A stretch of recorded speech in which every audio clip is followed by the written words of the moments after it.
રામ રામ ભાઈઓ, કેમ છો બધા? મજામાં ને? તો આજે આપણે મસ્ટેંગને લઈને જવાનું હતું જેના બાદ પંચર કરાવવા, પણ પહેલાં જોઈ લેવી આપણી છત્રી બીમને અડતી તો નથી ને.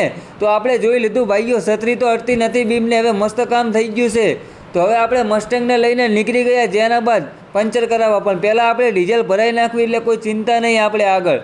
તો પછી આપણે ડીઝલ ભરાઈને પાછા નીકળી ગયા પંચર કરાવવા માટે. પછી આવી ગયા આપણે પંચર કરાવવા ભાઈઓ, પણ આપણા ભાઈબંધ એવા રસુલભાઈ તો આ હાજરમાં છે નહીં ભાઈઓ. તેમનો ભાઈ છે તો એ કરી નાખશે પંચર. તો કરી નાખ્યો એ ટાયરમાંથી પાણી કાઢવાનું પાછું ચાલુ, કારણ કે તમને તો ખબર જ છે કે આપણે આગલા વ્હીલમાં 50 લીટર પાણી હતું ભાઈઓ.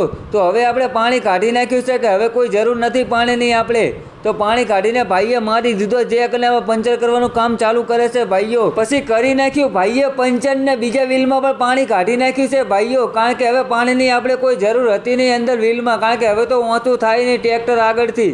અને પછી આપણે નીકળી ગયા પંચર કરાવીને ઘરે જવા માટે. પછી પહોંચી ગયા ઘરે આપણે અને ઘડીક ચા પીતા હતા ત્યાં વરસાદનું ઝાપટું આવ્યું ભાઈઓ. તો ટ્રેક્ટર આખું પલાળી નાખ્યું ને મ્યુઝિક સિસ્ટમ પણ. પછી આપણે ટ્રેક્ટરને મૂકી દીધું હોલમાં ભાઈઓ. પછી વરસાદ તો બંધ થઈ ગયો તો ભાઈઓ, પણ આપણે જોડવાનું હતું પાછું હળ. તો આવી ગયા પાછા આપણે વાળામાં ને જોડી નાખ્યું હળ અને મૂકી દીધું મસ્ટેંગને ઘડીક એક બાજુ.